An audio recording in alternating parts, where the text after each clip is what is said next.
बिदा दियो भनेर हामी सबै खुसी भयौं, तर त्यहाँ राष्ट्रिय एकता दिवस भन्ने शब्दावली प्रयोग भएको छैन। वास्तवमा त्यो भावनात्मक एकता त कहाँ भयो भनेर त्यो उनको योगदानलाई संकुचन गर्न खोजिएको। एकीकरण गर्ने बेलामा हत्या हिंसा नगरिकन गर्ने एकीकरण गर्ने चाहिँ को एकीकरण गर्दछ संसारमा?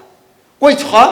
घुस लिने र घुस दिने अपराधी हुन् भनेर उनले एक वाक्यमा भनेको कुरा आज आएर सबैभन्दा ठुलो नेपाली समाजको एउटा धमिरा त्यही भ्रष्टाचार, त्यही घुस लिने र घुस दिने प्रवृत्ति भएको छ। प्रजा मोटा भए मात्रै राजा बलियो हुन्छन् भन्ने वाक्य पनि छ र त्यो भनेको राज संस्था सहितको प्रजातन्त्र भन्न खोजेको र त्यसमा नेपाली कांग्रेस फर्किने हो भने यो समाजको सन्तुलन धेरै ठाउँमा आउँछ। पृथ्वीनारायण शाह चाहिँ नेपालको भौगोलिक एकीकरणकर्ता मात्रै हुन्, नेपालको भावनात्मक सांस्कृतिक एकीकरणकर्ता होइन। र अहिले तपाईले गृह मन्त्रालयले जुन पृथ्वी जयन्तीमा सार्वजनिक बिदा दिने निर्णय गर्यो, त्यो निर्णय हेर्नुभयो भने कतिपयले याद गर्नुभयो होला भएन होला, बिदा दियो भनेर हामी सबै खुसी भयौं, तर त्यहाँ राष्ट्रिय एकता दिवस भन्ने शब्दावली प्रयोग भएको छैन। त्यसैगरी त्यहाँ राष्ट्र निर्माता भन्ने शब्दावली पनि प्रयोग भएको छैन। त्यो बठ्याइ गर्न खोजिएको किन हो भने उनी त भौगोलिक एकीकरणकर्ता पो हुन् त, उ वास्तवमा त्यो भावनात्मक एकता त कहाँ भयो भनेर त्यो उनको योगदानलाई संकुचन गर्न खोजिएको।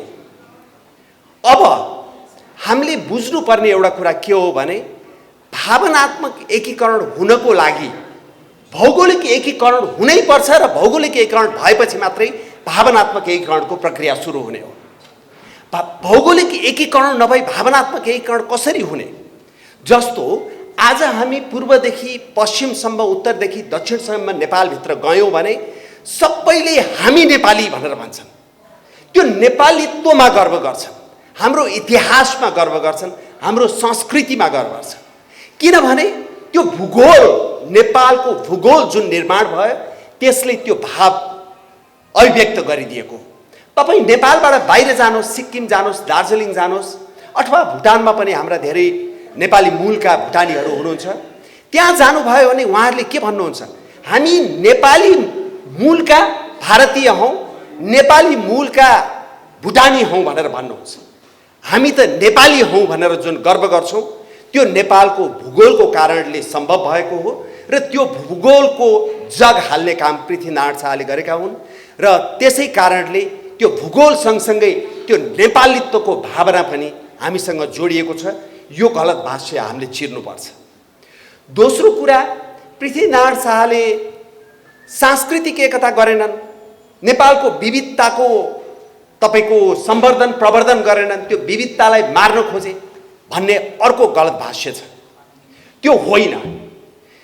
पृथ्वीनारायण शाहले काठमाडौँमा विजय हासिल गरेपछि, कुमारीको पाउ गएर ढोगेपछि, राज्य सुरु गरेपछि उनले भनेको एउटा दिव्य उपदेशमा भनेको एउटा कुरा के हो भने यो हिन्दूहरूको देश हो, राज्य हो, तर यहाँ सबै धर्मावलम्बीले आफ्नो कुल धर्म पालना गर्न सक्छन् भनेर भनिएको छ।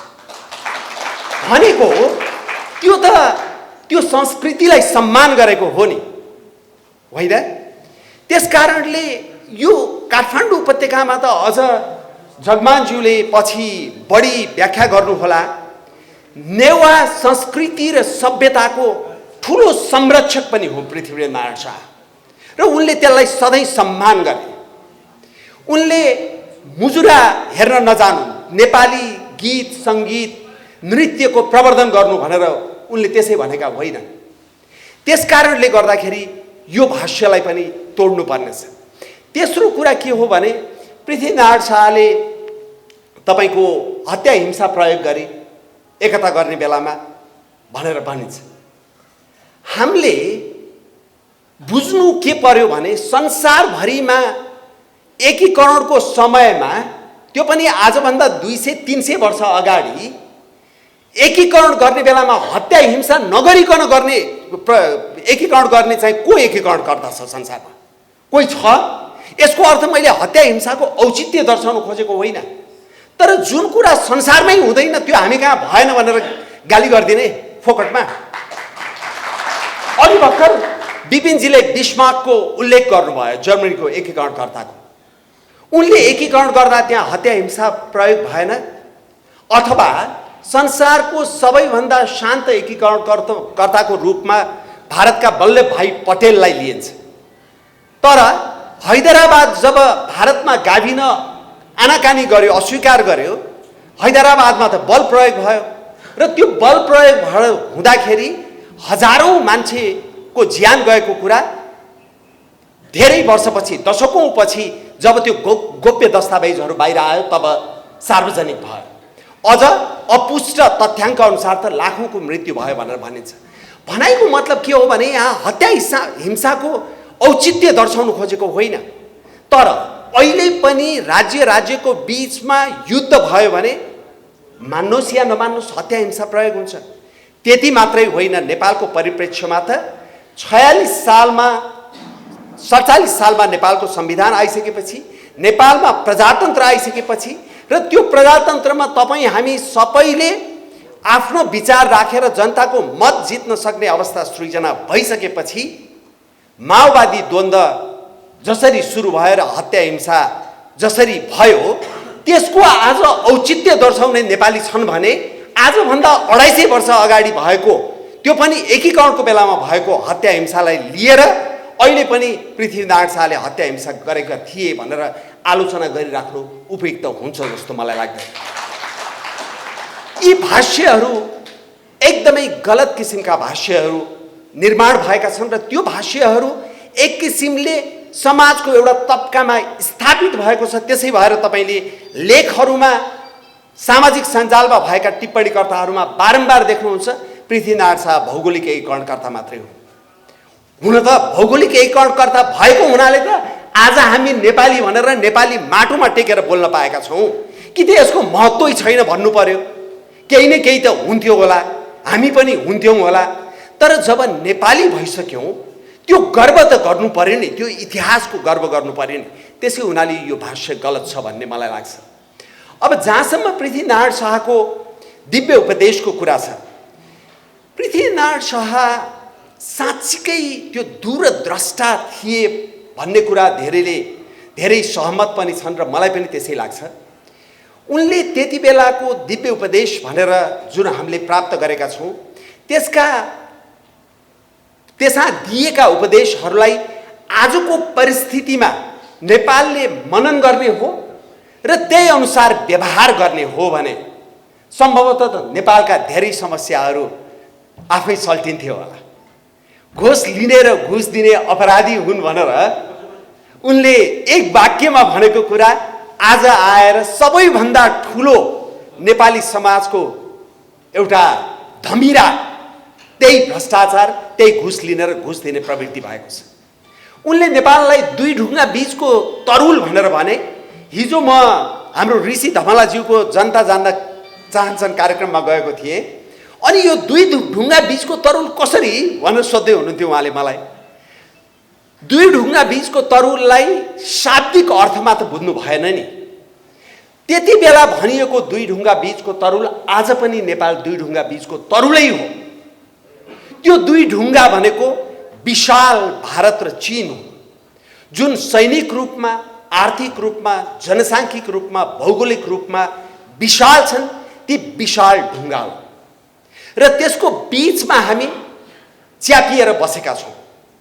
र आज त्यो दुई ढुङ्गा बीचको तरुल हो भन्ने कुरालाई हामीले मनन गर्न सक्यौँ भने हामीले हाम्रो कूटनीतिलाई सम्भवतः सन्तुलित रूपमा अगाडि बढाउन सक्छौँ। त्यसै हुनाले दुई ढुङ्गा बीचको तरुललाई शाब्दिक होइन प्रतीकात्मक रूपमा बुझ्नु पर्यो र त्यो प्रतीकात्मक रूपमा बुझ्दा त्यो विशाल दुईटा ढुङ्गाको बीचमा हाम्रो क्षयीकृत भएका संस्थाहरू, एकदम चिरा पर्दै गइरहेको समाज, जातीय रूपमा संवेदनशील बन्दै गइरहेको अवस्था, धार्मिक जनसाङ्ख्यिक बनोट परिवर्तन हुँदै गइरहेको अवस्था र यो भ्रष्टताले खाएको समाज मा जसरी हामी कमजोर राज्य भएर बसेका छौँ, हामीले त्यति बेला पृथ्वीनारायण शाहको त्यो दिव्य उपदेशलाई मनन गर्न सक्यौँ भने मलाई लाग्छ हामी बढी कूटनीतिक रूपमा पनि संवेदनशील हुन सक्छौँ जस्तो लाग्छ। र उनले जाइ नलाग्नु, आउनेलाई नछोड्नु भनेर भनेको कुरा हामीले हाम्रो कूटनीतिमा हामी जाइ लाग्न भाषिक रूपमा या शक्तिको रूपमा जाइ लाग्न सक्दैन। त्यो हामीले मनन गर्नुपर्छ। यहाँ बसेर हामी एकदम सुरुङ युद्ध गर्ने अथवा यो गर्ने र त्यो गर्ने भनेर भाषण दिएर काम छैन, त्यो सकिने कुरा होइन। त्यसो हुनाले त्यो कूटनीतिको सन्तुलनको लागि पनि त्यो दिव्य उपदेश हामीले सम्झना गर्नुपर्छ। त्यसै गरी उनले अघि पनि मैले भनिहालेँ, यो मुजुरा हेर्न नजानु भनेको यहीँको गीत सङ्गीत धर्म संस्कृतिलाई प्रवर्धन गर्नु भनेको, उनले जहाँ उद्योग धन्दा सञ्चालन हुन सक्छ त्यहाँ बस्ती नै हटाउनु, उद्योग धन्दा सञ्चालन गर्नुपर्छ, जडीबुटीहरू बिक्री गर्नु भनेर भनेका आदि इत्यादि यी सारा कुराहरू जे जति भनिएका छन् र देशलाई तपाईँको 4 वर्ण 36 जातको फुलबारी भनेर जुन भने, यो सबै विषयलाई समग्रमा हेर्ने हो भने, त्यसलाई मनन गर्ने हो भने, त्यसलाई चिन्तन गर्ने हो भने र त्यसलाई आदर्श मान्ने हो भने मलाई लाग्छ आजको नेपालको परिस्थितिलाई हामी फरक ढङ्गबाट हेर्न सक्छौँ। र राजनीतिक रूपमा हेर्दा पनि म त के भन्छु भने राष्ट्रिय प्रजातन्त्र पार्टी त पृथ्वीनारायण शाहको अहिले जन्म जयन्ती यो सार्वजनिक विधामा राष्ट्रिय प्रजातन्त्र पार्टीले शर्तको रूपमा यसलाई अगाडि सारेको हो र यसको श्रेय हाम्रा अध्यक्ष राजेन्द्र लिङ्गदेनजीलाई जान्छ। र त्यो शर्तका कारणले गर्दाखेरि आज त्यो सङ्कुचित मन लिई पनि छुट्टी दिन बाध्य भयो सरकार। र मलाई पत्रकारहरूले सोध्दै हुनुहुन्थ्यो भोलि यो क्याबिनेटको निर्णय हो, मन्त्री परिषदको निर्णय हो, फेरि हटाउनु पनि त सक्छ भनेर भन्दै हुनुहुन्थ्यो। मैले भने अब चाहिँ कसले हटाउँदो रहेछ ल हेर्नु त भनेर भन्नुभयो। त्यसै कारणले गर्दाखेरि हाम्रो पार्टीले त यो नेपालको स्वाभिमान, नेपालको अखण्डता, नेपालको इतिहास, नेपालको संस्कृति, नेपालको भूगोललाई गर्व गरेर त्यसलाई सम्वर्धन गर्दै अगाडि बढ्नुपर्छ भन्ने हाम्रो मान्यता त छँदैछ। तर मैले बारम्बार भन्ने गरेको यहाँको नेपाली कङ्ग्रेस जुन पनि झन्डै झन्डै यही लाइनमा थियो र पछि अर्को लाइनमा गएर मैले यहाँ लुकाउनु पर्दैन, मैले बारम्बार नेपाली कङ्ग्रेसको प्रचण्डीकरण भयो भनेर भन्ने गरेको छु। जब नेपाली कङ्ग्रेस पनि प्रचण्डीकरण भयो नेपाली कङ्ग्रेसको, त्यसले पृथ्वीनारायण शाहको दिव्य उपदेश बिर्स्यो र मलाई लाग्छ नेपाली कङ्ग्रेस फेरि पृथ्वीनारायण शाहको दिव्य उपदेशमा फर्किनु भनेको जहाँ प्रजा मोटा भए मात्रै राजा बलियो हुन्छन् भन्ने वाक्य पनि छ र त्यो भनेको राज संस्था सहितको प्रजातन्त्र भन्न खोजेको र त्यसमा नेपाली कङ्ग्रेस फर्किने हो भने यो समाजको सन्तुलन धेरै ठाउँमा आउँछ। र अहिले कङ्ग्रेसका कैयौँ वरिष्ठ नेताहरूसँग कुराकानी गर्दाखेरि उहाँहरूले एउटा कुरा भन्नुहुन्छ, हेर्नुहोस् दुईटा कुरामा त तपाईँहरूको र हाम्रो धेरै अन्तर छैन, यो संहिता खारेजीको कुरा र हिन्दू राष्ट्रको कुरा, तर यो राज संस्थाको कुरा चाहिँ अलिकति समय लाग्ला, त्यति बेला हाटमुट लाटलुट गरिहाले हाम्रा नेताहरूले भनेर त्यो हाटुट लाटलुट भन्ने शब्द चाहिँ मैले उहाँहरूकै टिपेरै उद्धृत गरेको गरिहाले भनेर भन्नुहुन्छ भनेको त्यो बदलाव त्यसमा पनि आइराखेको छ। र बिपी कोइरालाको लाइनमा नेपाली कङ्ग्रेस जानु भनेको पृथ्वीनारायण शाहको दिव्य उपदेशको पालना गर्नु हो र त्यो जानुपर्छ भन्ने मेरो मान्यता हो। त्यसै कारणले गर्दाखेरि हामी सबैले आम नेपाली जनताले यो पृथ्वीनारायण शाहको बारेमा जुन गलत भाष्यहरू निर्माण भएको छ त्यसलाई पनि तोडौँ र पृथ्वीनारायण शाहको दिव्य उपदेशलाई राज्य सञ्चालनमा मनन गरौँ, कार्यान्वयन गरौँ र साँच्चीकै त्यसप्रति इमान्दार हौँ। नेपाल बदलिन्छ, बदल्न सकिन्छ र हाम्रै जीवनकालमा बदल्न सकिन्छ भन्ने मेरो विश्वास हो। तपाईँहरू सबैको जय होस्।